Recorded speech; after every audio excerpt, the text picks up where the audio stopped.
watatu ambao wamepangwa kuangamizwa. We were not supposed to divulge any information.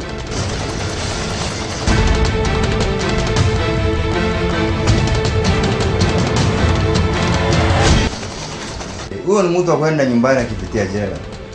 Haya yamechukua muda, mwisho yamefichuka. Jichopevu, those are people who are reporting whatever they can get. And Orwa Ojede was just collateral damage. What is on my mind is between God and myself.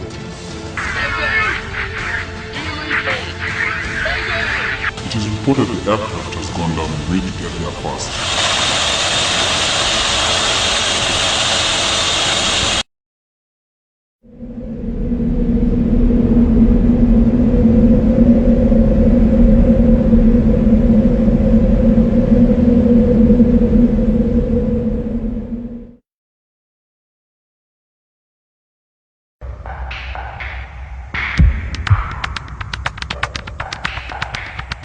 Mwaka uliopita, baada ya runinga ya KTN kuangazia dawa za kulevya katika makala ya Jichopevu, paruanja la mihadarati, mengi yaliendelea kutendeka. Vitendo vilivyoonekana kuashiria wazi kuwa wauzaji wa dawa za kulevya walikuwa na uwezo juu ya uhai wa mwanadamu. Watu ambao mwa babangu sasa hivi wanadai tutao kama watalii, sisi tunakaa hivi. Lakini nashukuru Mungu amenifikisha hapa, niko class 7. Nikimaliza nataka kuwa mtu mkubwa, nataka kusaidia mandugu zangu, lakini nikikumbuka mtoto wetu mdogo ambaye anaitwa Shuraib, nikikaa tu ananiambia babako wapi, nakumbuka tu nalia mimi yangu. Nao wanakaa wanadai watoto wao. Asanteni. Watu fulani wenye nia mbaya wanadaiwa kupanga njama ya kutekeleza mauaji ya wanahabari waliohusika na taarifa hizo. Kikosi cha polisi kwa jina la Eagle 1 chini ya maafisa watatu wa polisi wanaodaiwa kutumia majina ya Maina, Modhe na Karioki wanadaiwa kupokea simu kutoka kwa afisa mmoja mkuu wa polisi na kupewa amri ya kufanya hivyo. Kabla ya amri hiyo kutolewa, maafisa hao walifanya mkutano wa kisiri na kuandaa njama za kukabiliana nasi. Wote waliokuwa kwenye mkutano huo waliafikiana kutuangamiza na kufanya mauaji yetu yaonekane kama ajali au wizi wa kawaida.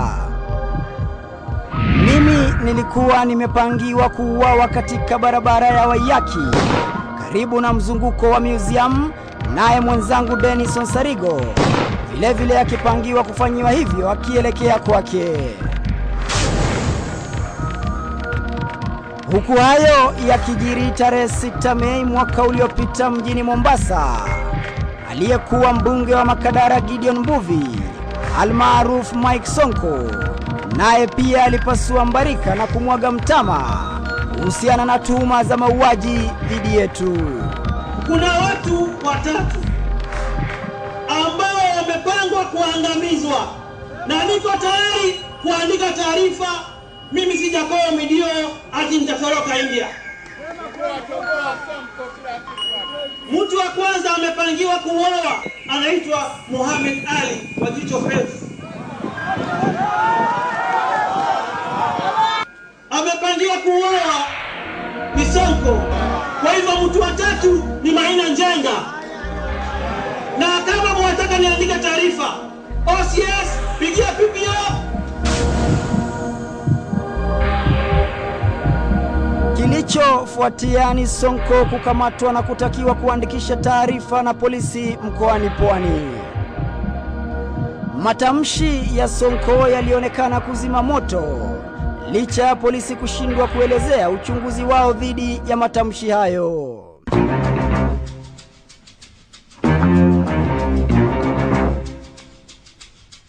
Taarifa zetu za ndugu wawili wa Kiarmenia zilikuwa zimewafanya baadhi ya watu fulani mashuhuri ndani ya idara za kiusalama kuwa na wasiwasi.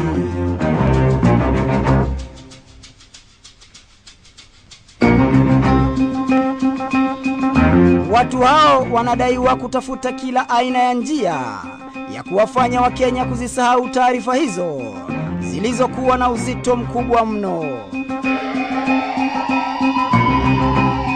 Inakisiwa kuwa mlipuko wa bomu ya mbolea katika barabara ya Moi Avenue ilikuwa mojawapo ya mbinu hizo. Bomu iliyoonekana kama ya kuwapumbaza Wakenya na kuwafanya wao kusahau kuhusu makala ya paruwanja la mihadarati iliyoangazia ndugu wawili wa Kiarmenia na wahusika kadhaa ndani ya ikulu ya Nairobi. Uchunguzi wa polisi kuhusu mlipuko huo uliishia kuwa butu pasi na wao kuwaeleza ukweli wa Kenya kuhusiana na mashambulizi hayo. Tarehe 29 mwezi wa 6, baadhi ya vyombo vya habari na mitandao ya humu nchini ilirekodi taarifa za kuuawa kwangu.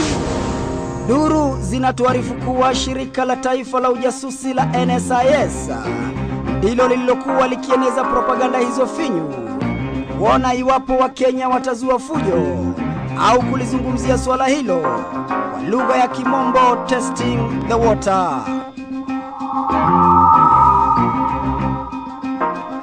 Kadri siku zilivyokuwa zikisonga, njama zaidi zilifuatia, ikiwemo tuhuma ya wizi wa simu dhidi yangu, tuhuma ambazo zingenilazimu kufungwa jela miaka 3, tuhuma ambazo zilikuwa zikiongozwa na afisa wa polisi wa kituo cha Central hapa Nairobi kwa jina la Abdirahman Omar.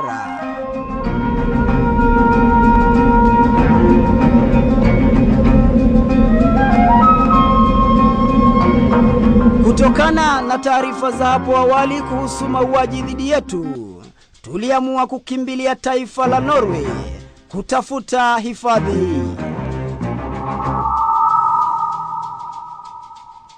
Nchini Norway, taarifa kutuhusu ziligonga vichwa vya habari, huku magazeti ya taifa hilo yakiangazia masaibu yetu.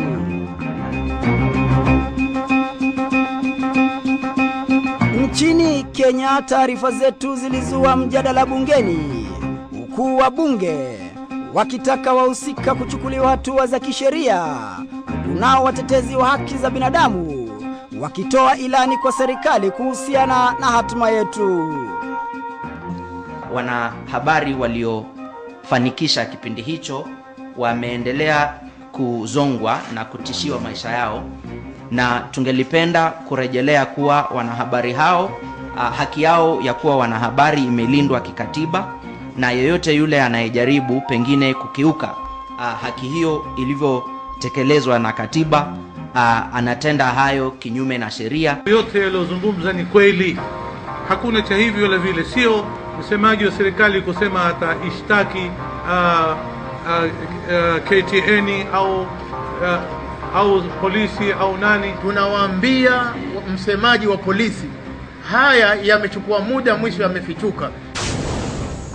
Kando na hayo, shirika la Standard Group kupitia barua hii lilimtaka mkurugenzi wa CID Ndegwa Muhoro na mkuu wa sheria Githu Muigai kuingilia kati swala hilo na kuhakikisha usalama wa wanahabari husika. Huku hayo yakijiri, aliyekuwa waziri wa usalama wa ndani Profesa George Saitoti na naibu wake Orwa Ojede walijipata kubanwa. Today on KTN we have a program Chicho Pevu which is being streamed immediately after news, and we have seen cases being taken on step-by-step account of what has been happening, where we have lost officers like Rastas Jamarei, who today we are now being told exactly step by step on exactly what happened. Are you telling us that then we have to wait for Chicho Pevu to give us the account of day to day of what happened when we had these allegations? Could the minister tell us what he is doing about police reforms and about moving the officers at the coast, majority of whom are compromised by the drug cartels. I want to assure my colleagues that the government is in full control. Full control. Is the minister in order to stand up and tell us the government is in control without telling us in control of what? In control of the drug cartels or in control of what? The narcotics unit, Madam Speaker, are doing a commendable job, and sooner we will come up with the names of those who are involved in the drugs. Ngoma ilizidi kupigwa huku serikali ikionekana kulemewa na taarifa zetu. Wizara ya usalama wa ndani ilionekana kutii amri, na hapa ndipo ngoma kadhaa zilianza kuchezwa. Ngoma ya kwanza ilikuwa ya kumleta mshukiwa nambari 1 wa ulanguzi wa dawa za kulevya za cocaine zilizonaswa mjini Malindi na Nairobi, George Kiragu, aliye sasa chini ya himaya ya serikali ya Marekani huko Maryland, na anayeonekana kuwa kiungo muhimu mwenye ushahidi dhidi ya walanguzi wa dawa za kulevya nchini Kenya. Kupitia afisi ya mkuu wa sheria Githu Muigai, kiongozi mkuu wa mashtaka Keriako Tobiko, katika barua hii ya kisiri alimwandikia barua mkuu wa sheria wa Marekani akimtaka amwasilishe mshukiwa huyo kwa lengo la kuwasaidia kutaja walanguzi wakuu na wahusika wengine, huku akiahidi kuwa George Kiragu atahukumiwa kisheria na wala sio katika misingi ya kisiasa. Hatua hii ya serikali iliwafanya walanguzi na baadhi ya viongozi wakuu serikalini kuwa na hofu. Huku hayo yakijiri, Profesa George Saitoti alitoa ombi la kupewa siku 10 awataje walanguzi na wahusika wakuu, kinyume na taarifa za hapo awali zilizowataja wabunge 4 na mfanyabiashara mmoja mashuhuri.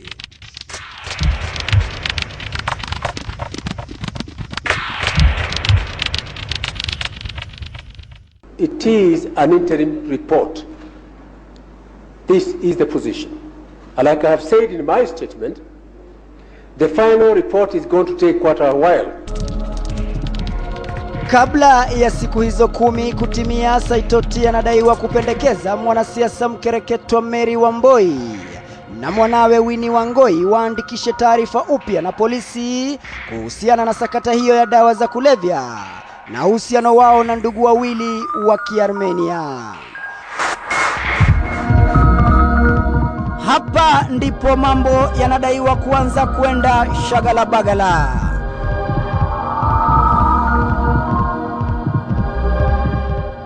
Duru zinatuarifu kuwa afisa mmoja mkuu wa usalama katika jumba la Harambee alipinga hatua hiyo ya Saitoti. Licha ya kudaiwa kuzungumza na Saitoti, George Saitoti anakisiwa kudinda na kushikilia msimamo wake wa wawili hao kuhojiwa na polisi. Juhudi zetu za kuzungumza na Mary Wamboi ziliambulia patupu. Kupitia mahojiano na vyombo vingine vya habari, Mary Wamboi alipinga kuwahi kuhusika na biashara hiyo haramu ya dawa za kulevya. Some media reports say that you're involved in drug business, things like that. What do you say about that? What I want the Kenyans to know, I have never gone beyond farming, doing any other. I don't have ever opened a shop. I used to sell my milk, my tea, the other business about the drug. I have never been taking alcohol. So I don't know why they are talking about the drug. And that is something the Kenyans must know. I have never dealt with that things. Wherever they got those gossip, because I say it's a gossip. And I think the government have got big heart to know who are selling those drugs, to know who are those involved with these drugs. Instead of saying the people who have never done that thing. I have been a teacher, so I don't know about all those things they are talking about. Huku siku zikizidi kuyoyoma, siku 5 kabla ya majina ya walanguzi wakuu kutajwa bungeni, Saitoti alikutana na raia wawili wa Marekani.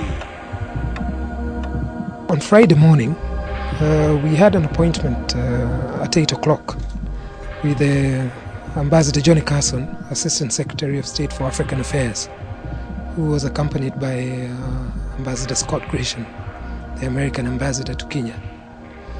They came in at 8 o'clock, and we first had a brief tete-a-tete session inside the office before we joined the rest of the delegation that had come with them in the briefing room. I was not privy to the discussion, but I had the privilege of ushering them in and left them to discuss the things they had to discuss, because I had to rush to the airport to ensure that he was able to board the 9:45 flight. Jioni hiyo George Saitoti aliabiri ndege na kuelekea Mombasa kwa mkutano mkubwa uliowahusisha wabunge wote katika hoteli ya Continental Resort. Hoteli hii ilikuwa ndiyo malazi ya wabunge wote, na majina yao na vyumba vyao vya malazi vilikuwa tayari vimepangwa, huku kila mmoja akipewa chumba chake cha kulala.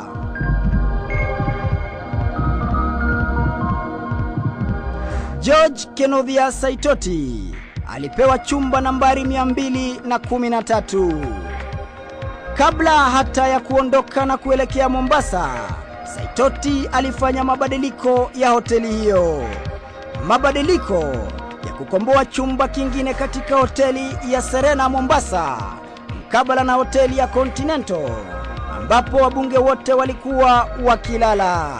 Saitoti alionekana kuogopa au kujiepusha na jambo fulani. Chumba nambari 213 ndicho chumba alichokuwa ametengewa marehemu George Saitoti wakati wa kongamano ya wabunge. Lakini punde tu baada ya Rais Mwai Kibaki kuondoka, Saitoti pia aliondoka, huku funguo za chumba hiki ikisalia mikononi mwa mlinzi wake. Je, Saitoti alikuwa akihofia nini maishani? Hatua hii iliibua shauku kuhusiana na maisha ya kawaida ya Profesa George Saitoti, ambaye tangu atiliwe sumu aina ya cyanide kwenye kinywaji chake mwaka 1990 akiwa makamu wa rais, alikuwa ni mtu msiri mno. At the time when Uko was dying, there was no difference was a different or a day.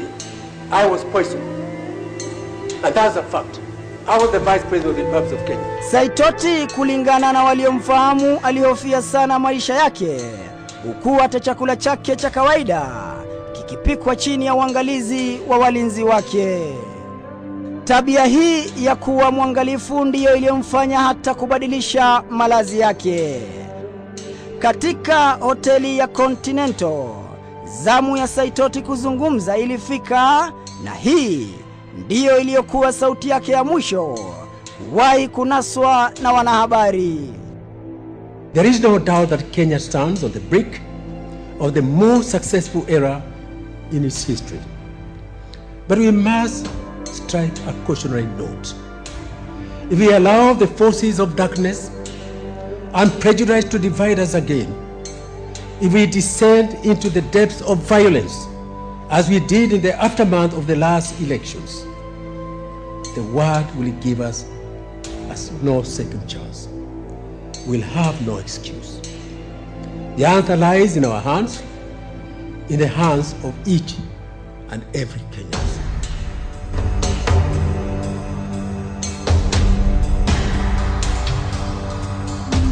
Usiku huo Saitoti hakulala katika chumba chake, bali alimwachia mmoja wa mlinzi wake. Yeye alielekea katika hoteli jirani ya Serena na kulala huko. Saitoti room yake ilikuwa 213 na Saitoti hakulala hapo. Hiyo siwezi sema. Shauri alipokuja, bodyguards ndio walichukua funguo, waka countersign card yake, wakapeleka kifuko walichokuwa nacho, a small bag, wakaipeleka kwa room, then waka proceed na session ile kwa conference. So nyumba ya Saitoti usiku hakuna mtu aliona ndani? Saitoti hakula ndani hapa. Lakini nyumba kuna mwenye bodyguard mmoja ndio alitumia nyumba usiku. Yeah. Na Ojede? Ojede alikaa kwa nyumba yake 2, 3, 4. Yeah. Hiyo ndio alikuwa anakuja aka check in, mimi nimcheck in, akaniachia suitcase yake, akaniambia nimshikie mpaka amalize conference, atachukua baadaye small red briefcase. Nikakaa nayo akakuja na yule unajua Ojede alikuwa mtu wa jokes. Ule serikali tukamchukua kanisha bag, mimi ndio tulienda na yeye, nikampatia my head porter ampeleke kwa room after conference, na hapo ndio alikaa akalala hapo. Asubuhi akakuja na kulikuwa na changes alifanya kwa ndege yake. He did change the flight na guest relation wangu. Yeah. Na room ya Saitoti unasema ni askari wake wa ndani. Yes. Asubuhi alipo check out niliona huyo askari aliwaachia funguo ama ule askari hata funguo alienda nayo. Because the normal procedure is akitoka anarusha funguo kwa cashier ana check out. Yeye alitoka kwa nyumba express. Akaenda nayo hakurudi tena hata wale. Mwenzake Orwa Ojede baada ya mkutano huo alibaki akijivinjari na marafiki wa bunge wenza. Kwa majina ni Lucas Kanga. Kazi yangu hapa ni waiter. Jamaa huyu ndiye aliyepewa majukumu ya kumuuzia kinywaji chake. Orwa Ojede aliitisha kinywaji chake cha Jameson, huku wenzake wakijiburudisha na vinywaji vingine. Ojede walikuwa na Honorable Eugene Wamalwa ambaye alikuwa amekaa hapa, na ye mwenyewe alikuwa amekaa kwa hii kiti nimekalia, alafu na wengine wawili ambaye sikuwatambua vizuri. Mazungumzo yalikuwa vipi? Walikuwa watu wenye raha ama? Walikuwa kwenye raha, walikuwa wana raha sana, tena walikuwa wana joke wakiendelea na kinywaji yao.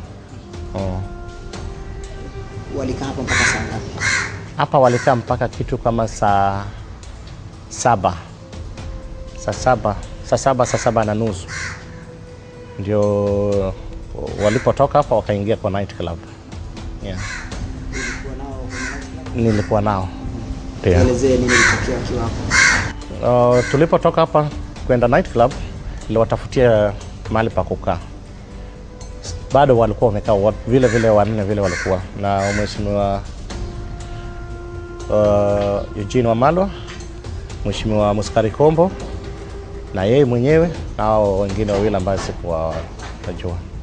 Siku iliyofuatia George Saitoti aliondoka na kuelekea Nairobi, huku mwenzake Orwa Ojede naye pia akifanya hivyo. Ajabu ni kwamba Ojede hakutumia gari lake wala kuandamana na walinzi wake, ila alikodesha taksi ya mzee huyu, mzee ambaye alimpeleka hadi uwanja wa ndege wa Moi.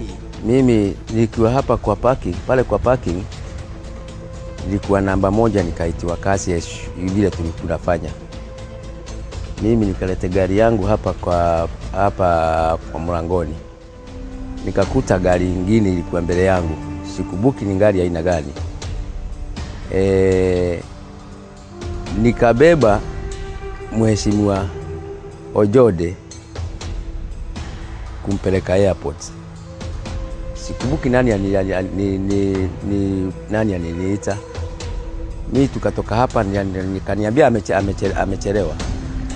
Nilijaribu kukimbia sana mpaka airport.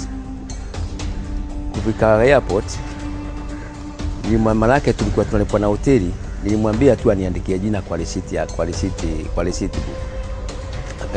Ulimbeba peke yake? Alikuwa peke yake. Simu silikuwa anapiga simu na anapiga.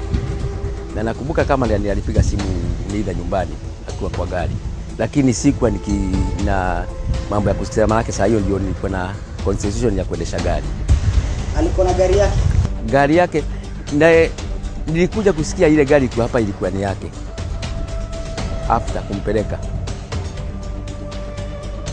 gari hiyo akapea mwenzake sijui ni nani impeleke town, kisha yeye ndio akaamua kwenda na taxi. Siku iliyofuatia Jumapili tarehe 10 Juni, siku mbili kabla ya Saitoti kutoa taarifa rasmi bungeni kuhusu walanguzi wa dawa za kulevya, George Saitoti alikuwa andamane na Orwa Ojede kwa harambee ya kanisa moja huko Ndhiwa. Mjini Ndhiwa, waumini walikuwa wamejitayarisha vilivyo, huku viti vyao vikiwekwa tayari. Ojede, kando na kuwa makamu wake, alikuwa rafiki mkubwa wa Saitoti, pamoja na aliyekuwa mbunge wa Starehe Maina Kamanda, Jimmy Wanjige na James Agre Orengo. Inakisiwa kuwa George Saitoti aliwasili katika uwanja wa Wilson takriban mwendo wa saa 2 za asubuhi, huku akimsubiri mwenzake Orwa Ojede. Katika kipindi cha nusu saa hivi, Saitoti alionekana katika eneo hili la watu mashuhuri, akizungumza na naibu waziri wa mambo ya kigeni barani Afrika, Johnny Carson, ambaye alikuwa akielekea Somalia.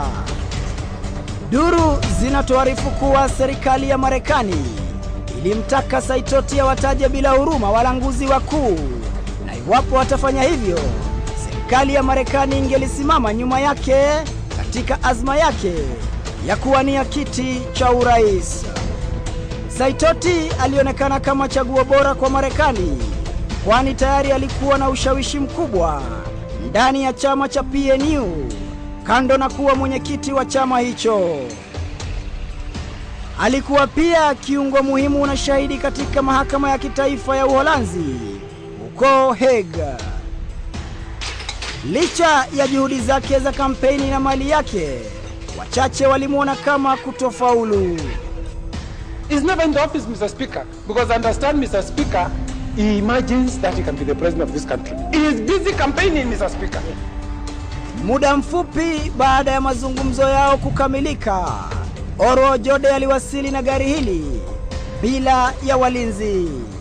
Gari lake Ashok Rubshisha, ambaye anatajwa kama rafiki wa karibu wa Orwa Ojede.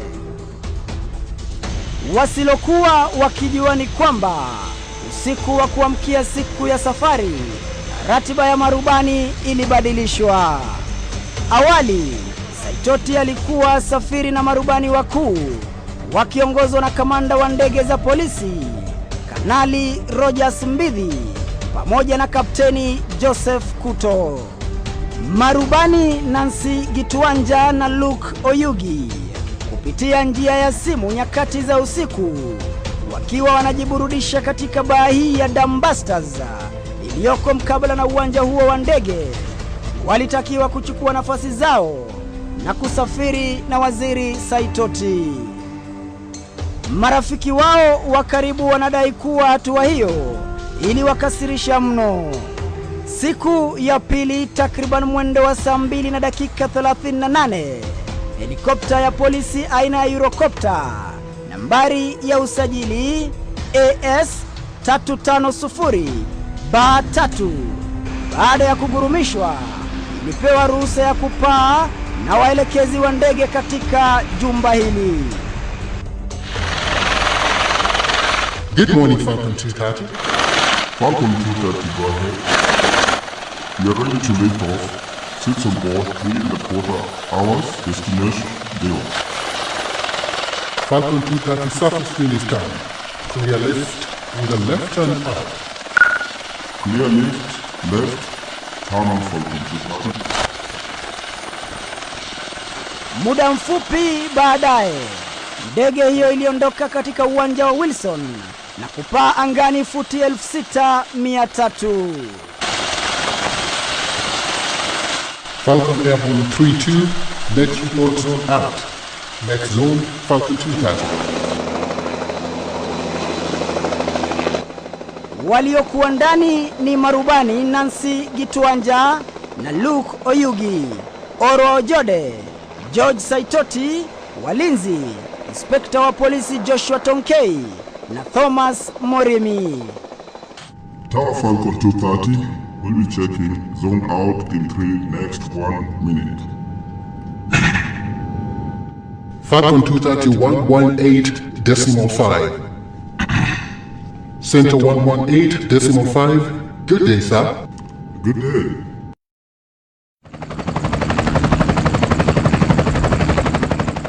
Baada ya dakika kama 7 hivi, helikopta hiyo ilipita mpaka wa uwanja wa Wilson, kwa lugha ya Kimombo zone boundary. Kufikia hapa, mawasiliano yao yalikuwa yakipokelewa na wahudumu katika uwanja wa kimataifa wa Jomo Kenyatta. Wahudumu ambao walianza mazungumzo na marubani hao. Ishara zote zilikuwa zikionyesha usafiri mufti wa ndege hiyo iliyokuwa ikipaa angani kilomita 203 kwa saa na hali tulivu ya anga. Hapa jambo la kustaajabisha lilijiri. Helikopta iliyokuwa ikionekana kwa mitambo ya kompyuta ya polisi ilionekana kusimama katika chumba cha waelekezi wa uwanja wa kimataifa wa Jomo Kenyatta. Kupitia mawasiliano ya redio, marubani wa helikopta hiyo walishindwa kusema na wenzao, huku wakisikika wakisafisha koo mara 2 mtawalia pasi na kusema lolote. Kisha ndege hiyo ilionekana ikitaka kurudi katika uwanja wa Wilson kabla ya kupiga kona tena. Kwa wakati huu wote, marubani hao hawakubonyeza kidude hichi chekundu cha kuitisha usaidizi wa dharura.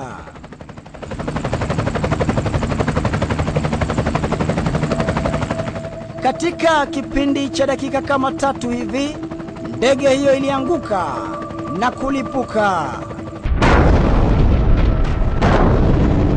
Hizi ndizo zilizokuwa picha za kipekee za ajali hiyo. Walioshuhudia katika picha hizi za kipekee walitamaushwa na walichokiona.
Gai, ni moto. Ni akiriwe.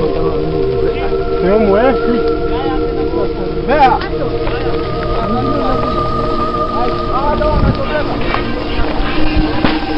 Gai Java.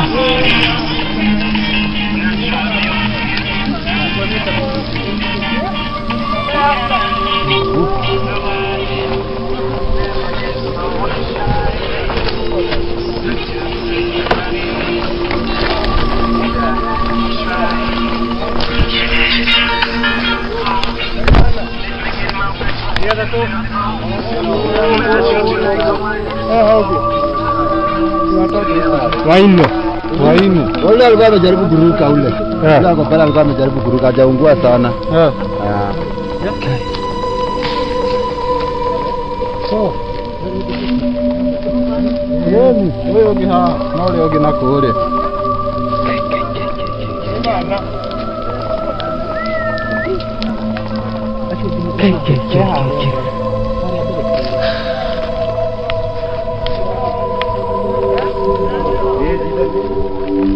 Cái ô nia cô gì đấy.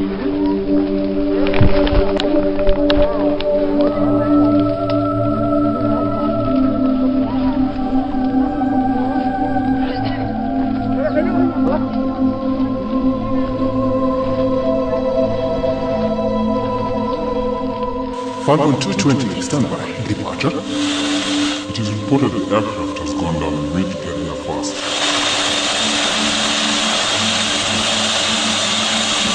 confirm details of, correction, the point where the aircraft crashed. We understand it is Kibiko area. We're trying to, we'll give you the details when we get there. Roger? Baada ya muda mfupi wote waliokuwa ndani walijulikana. George Saitoti na Orwa Ojede walitangazwa rasmi wamefariki.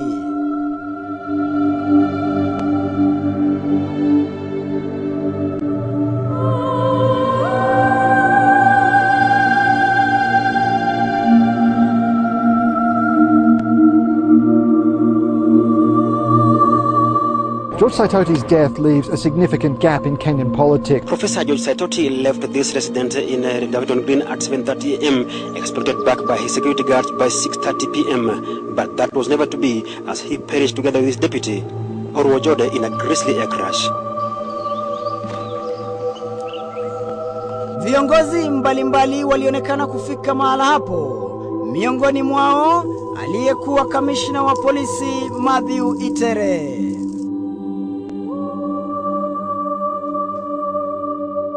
Taifa nzima liligubikwa na majonzi, huku kila mmoja akijiuliza maswali. Saitoti was to be a key witness at the ICC, they say, having been the chairman of the ICC committee within Parliament as foreign minister.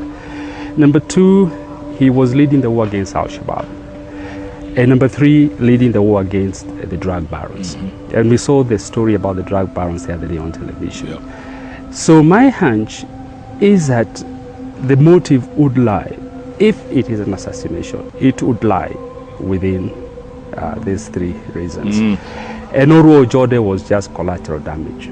We have become a narco state. That's what we are. And unfortunately, as we saw in the Jichupevu story, this leads to places you don't even want to think about. That's a source from which it streams and the source to which that story led. And if Saitoti was going to present this report to Parliament, then who knows? Although if the report is within the ministry itself, it can still be presented without him being there. The memory does exist.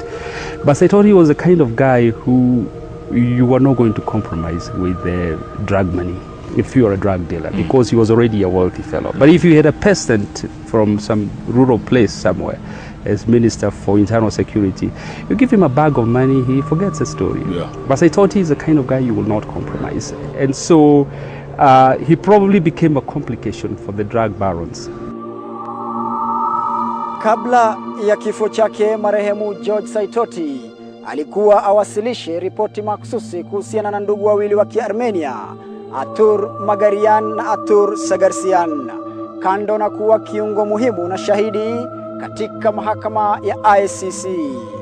Na kama alivyobashiri ya kwamba yote yaliyokuwa akilini mwake ilikuwa kati yake na Mwenyezi Mungu, safari ya George Saitoti na mwenzake ilifikia kikomo hapa.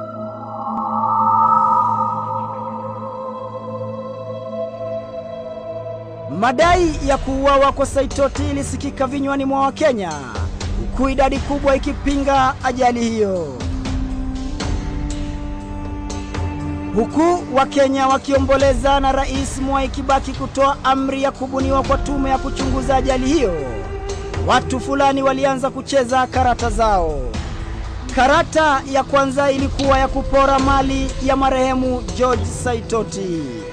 Vitu kadhaa vilikosekana, miongoni mwazo saa ya Saitoti, simu ya rununu na pesa zilizokuwa katika mkoba wake. Karata ya pili ilikuwa ya kuondoa miili hiyo mahala hapo mara moja, basi na kufuata kanuni za kutafuta ushahidi. Kimsingi, miili hiyo ingeliachwa hapo usiku mzima, huku wataalamu husika wakipiga kambi hapo kukagua kila aina ya ushahidi hadi siku ya pili pale miili hiyo ingeliondolewa.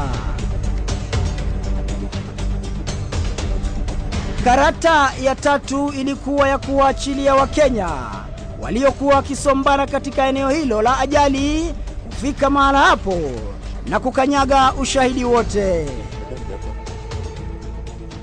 Karata ya 4 ilikuwa ya kuacha ndege hiyo kukaa hapo kwa siku 14 mtawalia, huku ikinyeshewa katika kile kilichoonekana kama njama dhidi ya ushahidi kupatikana.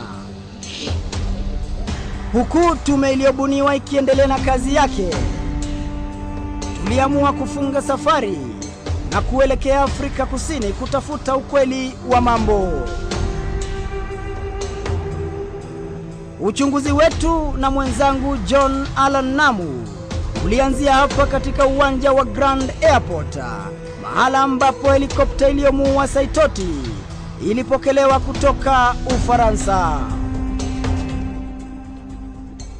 Niko hapa katika uwanja mdogo wa ndege wa Grand Central Airport, Afrika Kusini, makao makuu ya ndege za Eurocopter, ndege iliyosababisha mauaji ya waziri wa usalama wa ndani Profesa George Saitoti, Orwa Ojede, walinzi na marubani. Na hii leo niko hapa kutaka kutafuta utata mzima unaozingira ajali mbaya ya ndege iliyowahi kutokea huko Kenya tarehe 10 Juni mwaka huu. Ndani ya afisi zao, kila mhudumu alionekana kuwa makini na kupima matamshi yao, huku wakituzuia kupiga picha. Have you filmed anything inside? Yeah, I've taken 2 cutaways of this stuff. That's pretty much it, and I'm waiting for... You haven't physically filmed anything on the... No, I'm waiting for permission. This lady told me that I can't, and I must wait. All right. So just to be clear, because I understand you've been through to logistics and you've been in the facilities. Is there true process that they've been through this door? Licha hata ya sisi kujitambulisha na kuzungumza na afisa wa uhusiano mwema, wote walionekana kudinda kutupa majibu makhsusi kuhusiana na ripoti ya ndege hiyo. Mazungumzo yetu yaliishia kwa kupewa ahadi finyu ya kuwasiliana nasi, lakini hadi wa leo kampuni ya Eurocopter kutoka Afrika Kusini haijafanya hivyo. Hatu kuvunjika moyo, bali tulielekea na kumtafuta daktari mwingine mtaalamu wa upasuaji aliyehusishwa katika uchunguzi huo, Bwana Robert Ngube, raia wa Tanzania. Daktari ambaye tuliafikiana kukutana katika hoteli hii ya Orion Devonshire. Niko hapa katika hoteli ya Devonshire, Johannesburg, Afrika Kusini, mahala ambapo tunatarajia kukutana na daktari wa upasuaji Robert Ngube. Hapa ilitulazimu kutumia kamera za siri na kujaribu kunasa mazungumzo yake kuhusiana na swala nzima la vifo vya Saitoti na wenzake. Robert Ngube alionekana kupima matamshi yake, huku akisema kuwa yeye ni mtu na familia na hangelipenda kuingilia masuala ya serikali ya taifa nyingine kinyume na kazi aliyopewa. Matamshi yake yalifanya tuhisi kuwepo kwa mambo mengi yaliyofichika.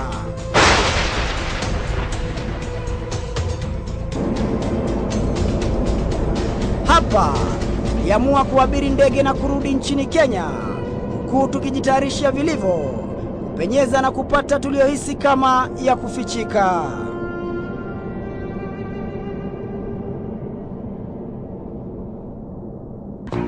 Miezi 5 baadaye, huku tukiwa mbioni na uchunguzi wetu, simu iliyoibiwa ya Saitoti ilipatikana. Simu hiyo ilikuwa chini ya afisa mmoja wa polisi wa utawala kwa jina la Evans Kiprotich, nambari ya usajili 20090200471. Afisa mkimbiaji na aliyekuwa akifanya mazoezi yake katika kambi hii ya maafisa wa utawala ya Kibiku hapa Ngong. Baada ya vyombo vya habari kuchapisha taarifa hizo, afisa huyo alitakiwa kuandikisha taarifa katika makao makuu ya CID iliyo chini ya uongozi wa Ndegwa Muhoro. Baadhi ya maafisa wakuu katika makao makuu ya CID walianza kuwapotosha waandishi wa habari waliokuwa wakiuliza maswali nyeti kuhusiana na simu yake marehemu George Saitoti. Duru zinatuarifu kuwa maafisa wapelelezi wa kesi hiyo waliondolewa mara moja kuendelea na uchunguzi huo, huku afisi inaongozwa na afisa mkuu wa uchunguzi wa CID Mohamed Amin ikipewa majukumu hayo. Hadi wa leo hamna lolote kuhusiana na taarifa hizo za simu ya marehemu George Saitoti. Badala yake, kitengo cha CID kilianza propaganda finyu ya kuwakanganya waandishi wa habari. Propaganda ya kwanza ilidai kuwa afisa huyo alikuwa akifanya kazi katika kambi ya polisi wa utawala huko Machakos. Bila kupoteza wakati, tuliamua kucheza ngoma nao. Tuliamua kuzama nao mzima na kuelekea hadi Machakos, mahala ambapo afisa mkuu mshikilizi msimamizi wa kambi hiyo alipasua mbarika na kusema kuwa afisa huyo si wa kambi yake na alichokifanya ni kinyume na sheria. Anaitwa Evans Kiprotich. Ofisa wa wapi? Ofisa ya Matungulu. Mlipoambiwa kwamba kuna ofisa mmoja wa AP alipatikana na simu ya marehemu Saitoti, ni hatua gani mlichukua? Kwanza tulianza kuuliza huu ofisa ni wa wapi?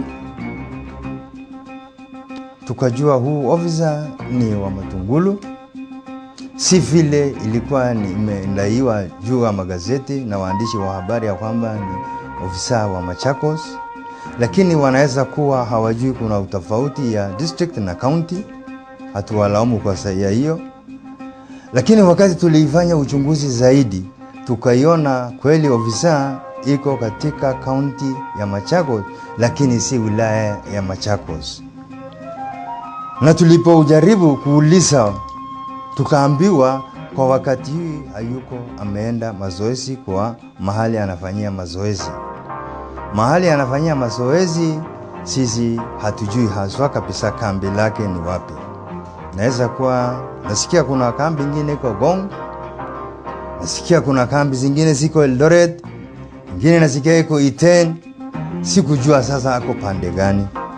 Na tulipojaribu kutafuta na simu yake huwa wakati wote ni mteja kwetu. Na hayo jambo nikaambia ile ofisi wake ambapo ni district wake aeleze ama aandike habari kamili kwa ofisi ya mkuu wa mkoa, ili ofisi hiyo nao atume hiyo habari mpaka headquarters wachukue jukumu la mwisho kutoka huko. Hapa tulibaini wazi kuwa afisa huyo alikuwa akihudumu katika kambi ya Matungulu na wala sio Machakos. Polisi walionekana kujitetea eti wameshindwa kumfikia. Afisa kama huyo akipatikana na kosa kama hilo, ni hatua gani za kisheria anafaa achukuliwe? Afisa kama hiyo akipatikana na kosa kama hiyo ni kufutwa akienda kotini. Jambo la kwanza, yeye ni mlinda salama. Hiyo ni watu walipatwa na janga. Kwa hivyo ni kuonyesha pengine alikuwa anafurahia hiyo janga ya Wakenya sikuteteketea. Kama si hivyo hange ilibeba hiyo simu, hata angeliwacha hiyo simu, hata kama angeshinda kuwaokoa.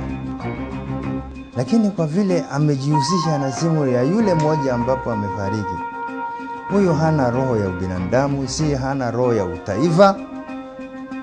Atatumikia nani ndo muache? Huyo ni mtu wa kwenda nyumbani akipitia jela.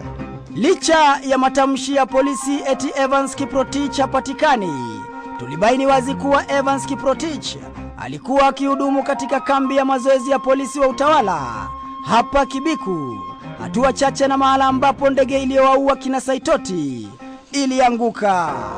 Evans Kiprotich, kando na kutochukuliwa hatua za kisheria, alitumia simu hiyo tangu kufariki kwa Saitoti kuwapigia watu fulani, kando na kuzisoma jumbe za marehemu, huku akidaiwa kuripoti matukio hayo yote kwa katibu mkuu wa utumishi wa umma Francis Kimemia.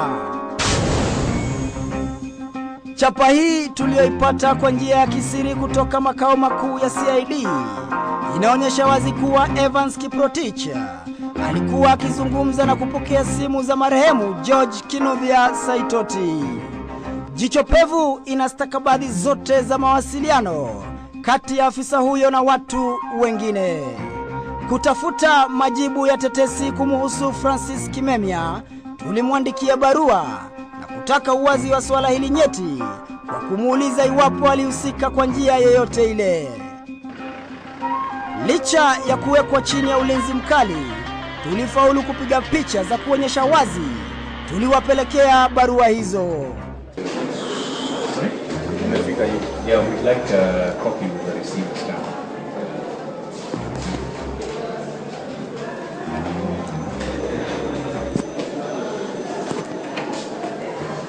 Hi, how are you?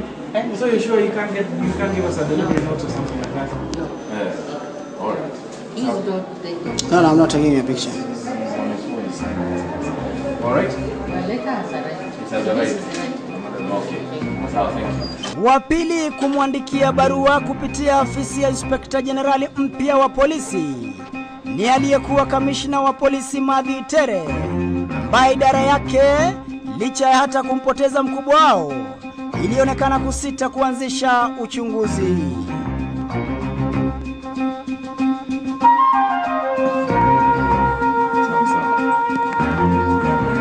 Yeah. Very urgent. Very urgent.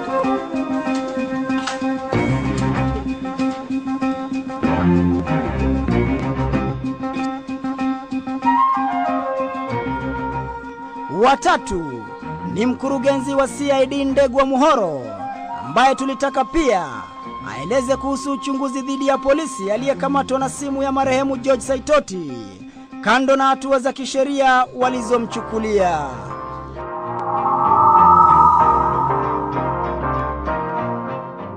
Wa nne ni mkurugenzi wa NSIS Michael Gishangi, ambaye kikosi chake kinatajwa kuhusika mno kuficha siri na kuwaandaa wachunguzi dhidi ya ajali hiyo ya ndege.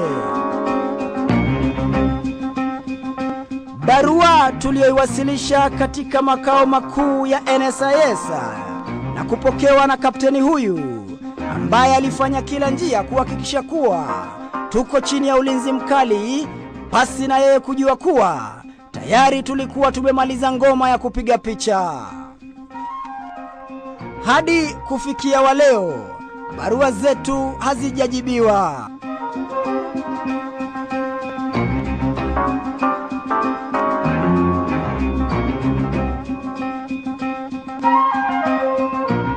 Mingairi na hayo, huku zikiwa zimesalia siku chache kupeperushwa kwa taarifa hizi, Inspector Generali wa polisi David Kimayo hatimaye alitujibu na kusema kuwa afisa huyo alifikishwa katika mahakama ya Kiambu na kuachiliwa kwa dhamana ya shilingi 30,000 baada ya kukubali mashtaka dhidi yake. Kando na hayo, katika barua hizo tulitaka kujua ni kwa nini afisa huyo hakuchukuliwa hatua za kisheria. Uchunguzi wao uliishia wapi? Kama ni kweli Francis Kimemia alihusika katika njia moja au nyingine, ni kwa nini Matthew Tere hakumakinika vilivyo kupitia idara ya polisi kufanya uchunguzi wa mkubwa wao? Hatimaye ni kwa nini Michael Gishangi anadaiwa kumtaka daktari mkuu wa upasuaji kuzuia baadhi ya ripoti ya upasuaji ya marehemu George Saitoti? Mingairi na hayo, baadhi ya wabunge kando na uchunguzi wetu walihisi kimya cha Matthew Tere na tabia zake wakati wa ajali hiyo zilikuwa ni za kutiliwa shauku. The question Kenyans are asking is, if today your boss was to have the kind of accident that happened to Orwa Saitoti and Orwa Ojede, and you are the police commissioner and you arrive at the scene, and you leave without having secured the scene, and leave the vice president to answer questions when the person lying there, whose body has not even been collected, is your boss. Mr. Speaker, can the government consider suspending all the suspects mentioned including the Commissioner of Police, the Air Traffic Controller, who was on duty on that day, Mr. Speaker, and any other senior government officer to pave way for proper investigations to be conducted, Mr. Speaker.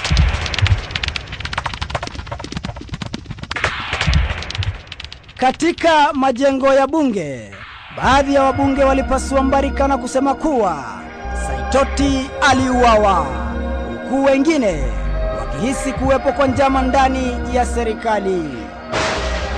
The question is this government working together or against each other? And back again we go to the question, was there a grand scheme within government to do away with our colleagues? The Minister for Transport set up an inquiry under the Civil Aviation Act to investigate the cause of the accident, but the investigators have been frustrated by the ministry by not providing the required assistance and facilitation. Mr. Speaker, as a frequent visitor around the areas where we exchange ideas amongst ourselves, there are some security officials who have no name, no uniform, and many visitors who hang around the area where we have tea, or even in the members club, Mr. Speaker. It would be good for us to clear the number of intelligence officers that hang around this parliament, and how we are supposed to be comfortable when we know that intelligence services are also sitting amongst us and continuously following us and tracking us, even within the precincts of this house, Mr. Speaker. Fair enough, that is a legitimate concern.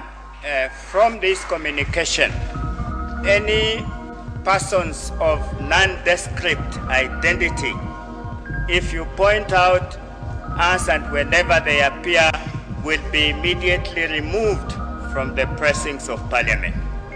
We have also further agreed, and it's apparent from the communication, that these rules apply with equal force to strangers who may be invited by honorable members of Parliament, inclusive of former members of Parliament.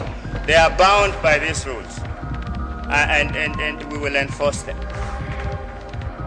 Inadaiwa kuwa kila aliyetaka kujua mengi kuhusiana na kifo cha Saitoti alianza kupigwa msasa, huku simu za madaktari wa upasuaji, familia ya Saitoti na wanahabari husika zikianza kusikizwa na shirika la ujasusi la taifa la NSIS.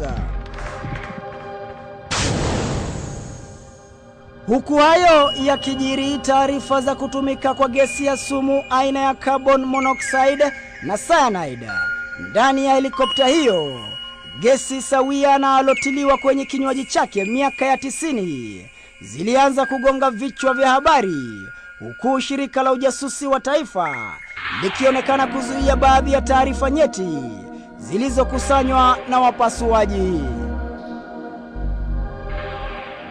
Simu ilipigwa kutoka makao makuu ya shirika la ujasusi wa taifa kwa daktari mkuu wa upasuaji Orwa Ojede. I, Dr. Amritpal Khalsi, do swear that the evidence I shall give before this commission touching on the matter in question shall be the truth, the whole truth, and nothing but the truth, so help me God. Amritpal Kaur Maina Khalsi, daktari mtaalamu wa masuala ya mifupa na meno, akiwa na wenzake wakiendelea na shughuli zao za kawaida katika chumba cha kuhifadhia maiti cha Lee Funeral, alipokea simu kutoka kwa daktari Orwa Ojede. Simu isiyo ya kawaida. Yesterday you mentioned about calls you received the day after postmortem. You remember that discussion? Yes. Would you want to share with us those calls and the concern by the callers?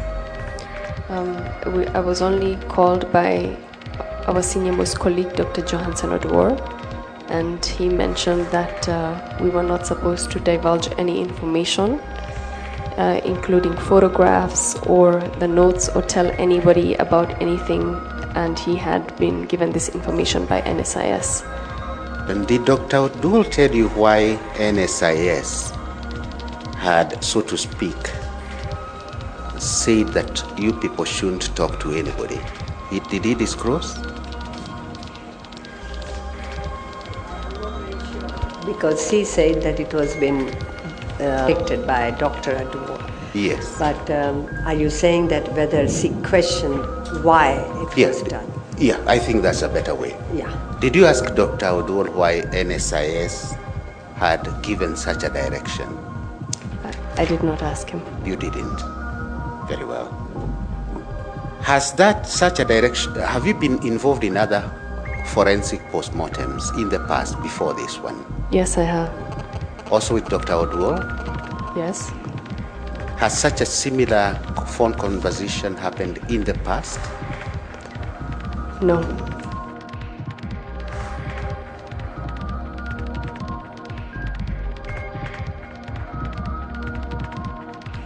At that point in time, didn't you consider it's rather odd? You're being told. You must. I mean, you are medics. You have ethics. Didn't you consider it's rather odd to be told by another medic? Well, he's my senior colleague. He said he was given a directive. He handed down the directive. So the directive, we obeyed. Kando na NSIS kutaka kuzuia picha hizo, jicho pevu ilifanikiwa kuzipata picha hizo za kipekee na zilizokuwa zikionyesha kuwepo kwa rangi ya hudhurungi inayosababishwa na gesi ya carbon monoxide katika miili ya waliofariki. Gesi ambayo katika uchunguzi na ripoti nzima ya Daktari Orwa Ojede haikushirikishwa. Hata baada ya kubainika kuwepo kwa gesi ya carbon monoxide, daktari mkuu wa upasuaji hakuweka taarifa hizo katika ripoti yake kwa tume iliyokuwa ikichunguza ajali ya ndege hiyo. Jambo ambalo kulingana na wataalamu wa kupima damu kwa lugha ya Kimombo toxicology ni kinyume na taaluma hiyo. I would say that it has to be quite immediate, especially in a case where you're trying to investigate poisoning, because a lot of these chemicals or analytes do not linger. They're very transient. So, and if you know what you're looking for in the case of cyanide or carbon monoxide, you have to act very quickly because the physiological changes happen almost immediately. So I would say from crash site, pathology or autopsy has to be performed with great speed if you want to perform the toxicology analysis. In most cases, the most common form of inhalation poisoning is by carbon monoxide, because carbon monoxide would be present in any fire. So with the cyanide scenario, it's very specific. There has to be nitrogen-containing material. So you'd be looking at plastics, you'd be looking at clothing, some fabrics contain nitrogen. So that is very specific to cyanide poisoning. In terms of the effect upon death, they're very similar. You have cutoff of oxygen, you have the cyanide and the carbon monoxide compounds combining with oxygen in your bloodstream, which cuts off the oxygen supply. So the death is usually very rapid from either of those. In terms of the appearance, there's some similarities in the appearance of the tissue. I think you've had people talking about the cherry pink appearance of the tissue. They're very similar in both cases. The findings that are in those postmortems are as per your observation during that time? To a large extent, the information that is recorded is the true record of what we found, but we have a few missing details. Yes. Could you tell the commissioners what are these missing details that you may have observed which are not in the reports? I think to go step by step, yes. I'll start with the postmortem reports of the late Nancy Gitwanja. Honorable Judge and Commissioners, that is Exhibit 39A.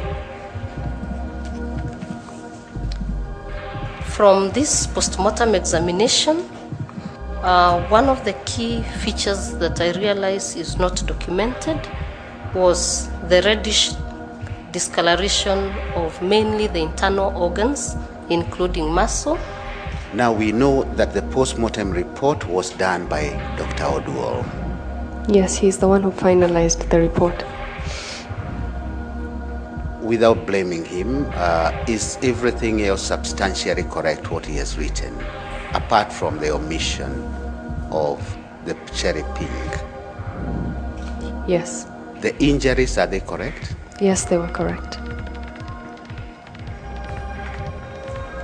Sorry, to repeat for purposes of my learned friend, we are now dealing with the post-mortem reports, the 6 post-mortem reports. Yes. They detail the injuries in respect to each person, isn't it? Are those substantially correct? Yes, I have read through the reports and they are substantially correct. But again, with hindsight, it should have been better to write the cherry pink discoloration. Yes. The cherry pink discoloration then brings another angle to this matter, doesn't it? Yes, it does.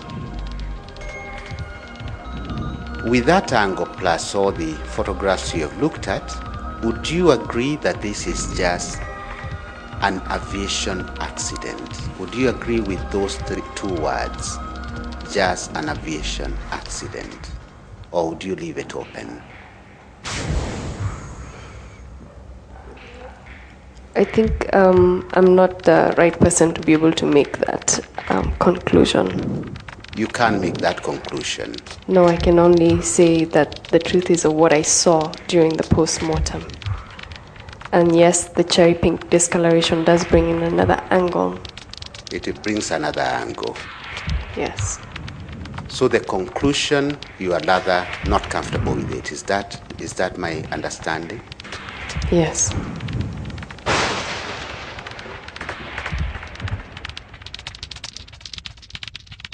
Mingairi na hayo jichopevu sasa imebaini kuwa daktari mkuu wa upasuaji Orwa Johansen alipendekeza marubani wawili pekee wafanyiwe upasuaji badala ya wote.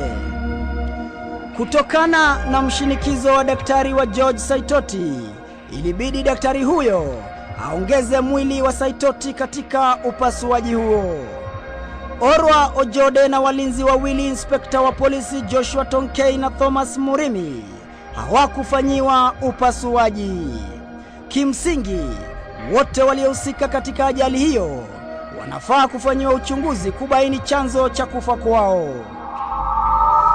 Je, ni kwa nini daktari mkuu Orwa Johansen alipuuzilia mbali miili hizo tatu? Na je, ni kwa nini aliunyamazisha ushahidi wa gesi ya aina ya carbon monoxide uwepo katika miili ya waliofariki? From your chemistry, a battery has sulfuric acid. Are you aware? Yes, I am. Fairly concentrated sulfuric acid, isn't it? Yes. If it were to catch fire, from your chemistry, what gases would be produced? Most likely you'll be producing sulfuric acid. Sulfuric acid. Gas. Sorry, sulfuric gas. Yeah. Sulfuric gas. That would be toxic. Yes. Would you know the effect if you are to inhale it? Most likely. Okay, I don't want to speculate. I would need to go and if read you up. know. If you don't know, it's okay. I'm guessing there'd be irritation of the mucosal membranes, even from the nose into the lungs and... But it could be traced if it was captured early, isn't it? If the post-mortem was done in a systematic manner, all those things could be erased, isn't it? Whether the inhalation, you talked about soot in the trachea, for example. Was any effort taken to get the soot particles for purposes of analysis? There was no such endeavor. The cherry pink discoloration, while as it is manifested and documented so, for cases of carbon monoxide inhalation, let's call it inhalation, we get off from what I was complaining about. It is also manifested in cyanide, isn't it? Isn't it the same or similar? Yes, I have read literature that says that cyanide poisoning can produce that cherry pink discoloration. And of course, that is also a corrosive metal. The cyanide is a corrosive metal. You know that? Yes. And such corrosive metals could be found in many places, isn't it? That is my assumption. I'm not an expert on cyanide. Very well. Okay. So again, I'm not able to rule out which is which. I only have a mass of possibilities, isn't it? Yes. Poisoning would be effective within minutes. If we are to inhale cyanide from whatever source, the incapacitation is within minutes. That is my assumption, not my scientific, not something that I have. It's an assumption that I have. But from chemistry, you know that, don't you? I know that cyanide poisoning can cause incapacitation within minutes. I just don't know the exact minutes or... I am not pressing you to say exact, but it's within minutes. Yes. The same holds true for carbon monoxide, isn't it? Yes. Again, this depending on the quantity of the carbon monoxide. Yes. If it's very small quantity, it will take quite a lengthy period, but if the quantity is substantial, it would also take minutes. Yes. Now you said in response to the question of cyanide, the poisoning by cyanide also causes the same effect of cherry pink, right? Yes, it has. And that can also be as a result of monoxide, carbon monoxide, right? Yes. Now, to find out whether that appearances of cherry pink was either by cyanide or by carbon monoxide, you have to test that particular part where the appearances were there, or you can do it from blood. I believe it's blood. You can do it also from blood and from the tissue. From the tissue also. Yes. But because, as you know, that the blood was taken only for two people, isn't it? Yes. And that particular appearance was from everybody. Now, you know very well that this particular appearance of cherry pink has not been mentioned in the post-mortem. Yes, it has not. But it is shown from the photos. Yes. Is there any other poisoning which can also create the same result, apart from cyanide or carbon monoxide? Not that I know of. I would have to that find would be out. only two poisoning which can result in these appearances. Yes. Tulimuuliza Daktari Sophie Mukhuna itachukua dakika ngapi kwa gesi ya carbon monoxide au cyanide kumuua mtu, na majibu yake yalikuwa haya. Depending on the concentration, it doesn't take very long. It could be out in 10 minutes. It could be unconscious, then leading to eventual death. So it's not a long process. Ajabu ni kwamba dakika alizozitaja ndizo zilitumika katika ajali ya ndege iliyomuua Saitoti na wenzake. Dakika 7 kupaa hadi mpaka wa uwanja wa Wilson na dakika 3 iliyosababisha ajali.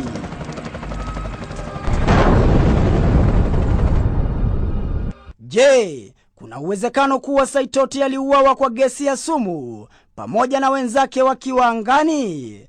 Je, kuna uwezekano kwamba rubani wa ndege hiyo alipumua gesi ya sumu na kufariki akiwa angani? Na je, huenda hii ndiyo sababu ya shirika la taifa la ujasusi kufanya juu chini kuzuia baadhi ya ushahidi?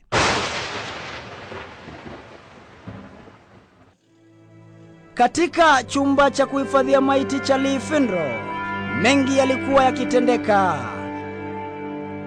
Kulingana na wandani wetu ni kwamba chumba hicho kilikuwa chini ya himaya ya maafisa wa ujasusi wa polisi, na madaktari waliokuwa wakiendelea na kazi zao wanadaiwa kutotakiwa kujua mengi au hata kuuliza maswali kila walipokuwa wakifanya upasuaji huo.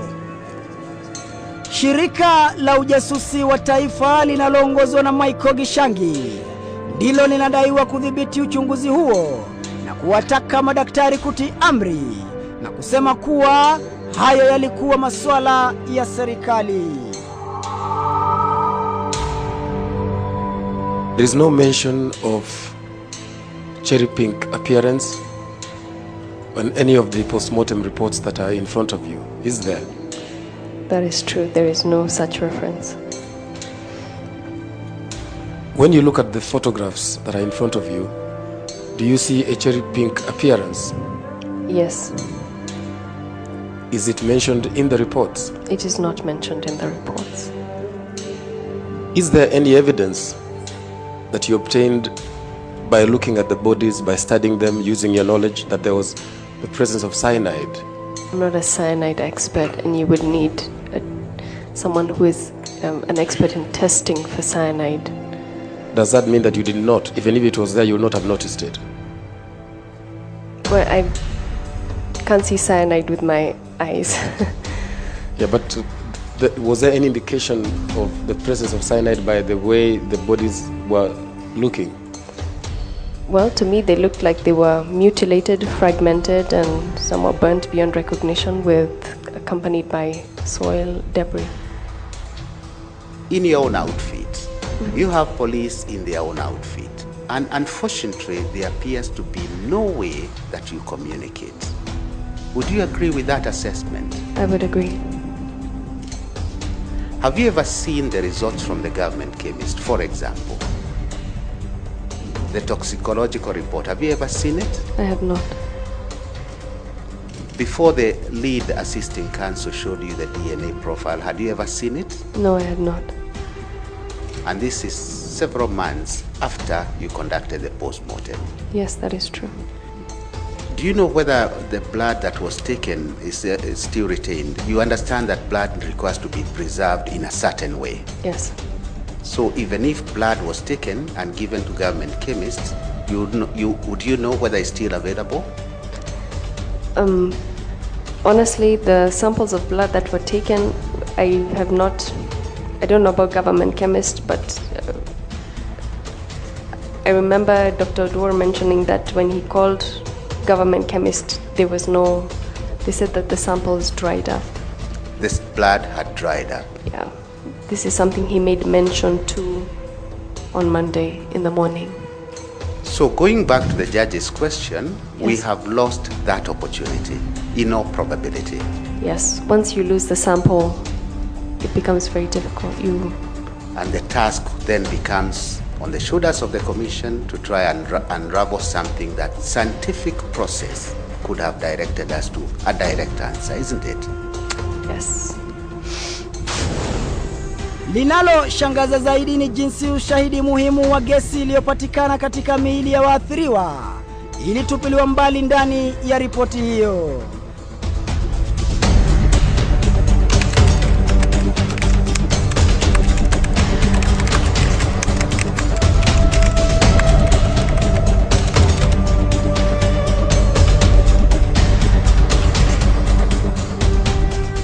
Disemba tarehe 7 mwaka wa 2011, helikopta aina ya Eurocopter AS350B iliwasili Kenya kutoka Afrika Kusini. Ndege hiyo tayari ilikuwa imetumia saa 200 au siku 8 kupitia mataifa ya Afrika Kusini, Mozambique, Tanzania na hatimaye Kenya. Jicho pevu lilifanikiwa kupata kitabu cha huduma cha ndege hiyo ambacho kinasema kuwa ndege hiyo inafaa kufanyiwa uchunguzi kila baada ya saa 15 au 25 ama baada ya siku 7 au 14 ya usafiri. Ajabu ni kwamba baada ya saa 200 kutoka Afrika Kusini, ndege hiyo ilifanyiwa uchunguzi mara 2 tu.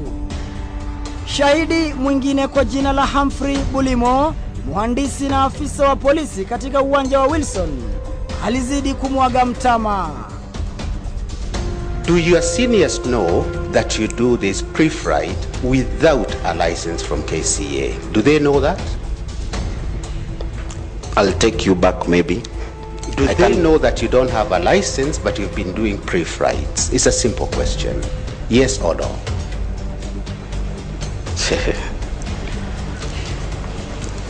Yes, they know. They know.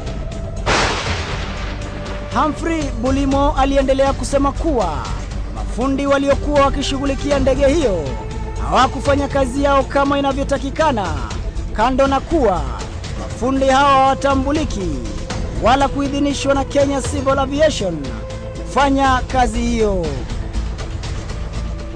Yeye pia aliwashangaza wengi baada ya kusema kuwa hakuwa amehitimu kuikarabati ndege hiyo.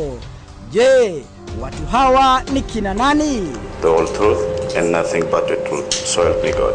Aristide Lomumu, raia wa Kongo kama wahandisi wengine, alianza kazi yake na kampuni ya Eurocopter ambayo ilikuwa imempa kibarua cha kuhudumia helikopta hiyo kwa kipindi cha mwaka mmoja. Amejipatia leseni yake kutoka Afrika Kusini, leseni ambayo haitambuliki hapa nchini. Jicho pevu imebaini wazi kuwa Aristide hakuwa na hati za humu nchini zinazompa ruhusa ya kufanya kazi ya uhandisi wa ndege wala leseni inampa majukumu hayo. Licha ya kutotambulika na shirika linalofungamana na wafanyikazi wa viwanja vya ndege na wanahewa, Kenya Civil Aviation, Aristide Lomumu aliendelea na kazi ya ndege hiyo iliyoigharimu serikali shilingi milioni 250. Je, ni nani ndani ya serikali alimpa fursa jamaa huyu kufanya kazi bila ya leseni wala kutotambulika na Kenya Civil Aviation? Je, kuna uwezekano ya kwamba Aristide Lomumu alitumika katika njia moja au nyingine wakati wa ukarabati wa ndege hiyo? Licha ya tetesi za kuhusika kwa jamaa mwingine anayedaiwa kuletwa na Aristide Lomumu kusaidiana naye katika ukarabati wa ndege hiyo siku ya mwisho, polisi wameshindwa kutoa kanda ya CCTV kubaini jamaa huyo ni nani. Chumba hichi kinaonyesha wazi kuwa kamera za CCTV zilikuwa na itakuwa kama kejeli wapo polisi walishindwa kujua jamaa huyo ni nani na aliingia vipi katika uwanja wa Wilson pasi na kujulikana. Tetesi zingine zinazoibuka ni kuwepo kwa raia wawili wazungu waliokarabati ndege hiyo kwa upesi, huku polisi waliokuwa wakishika doria wakipewa majukumu mengine pasi na kujua kilichokuwa kikiendelea. Mingairi na hayo kupitia barua hii ya usafiri wa ndege almaarufu Flight Tracker, tulichunguza usafiri mzima wa ndege hiyo kando na kuzungumza na wataalamu wa ndege. Jinsi ndege hiyo ilivyokuwa ikisafiri kwa mzunguko baada ya kupita mpaka wa uwanja wa Wilson, duru zinatuarifu kuwa 90% inaonyesha kuwa marubani Nancy Gitwanja na Luke Oyugi huenda walikuwa tayari wamekufa wakiwa angani, na hivyo basi kuiacha ndege hiyo usafiri kwa mzunguko kabla ya kuanguka na kuwaua wote waliokuwa ndani.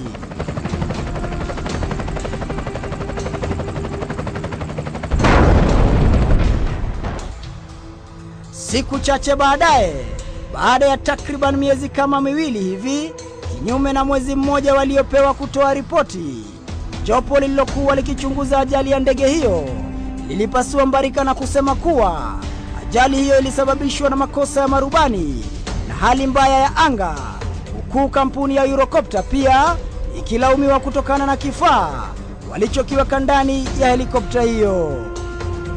The crew did not have the qualifications for flying in the kind of weather that was obtaining on the day. The prototype VMD was installed on 4th December 2011 before the aircraft came to us, and after our authorities has already given pre-inspection.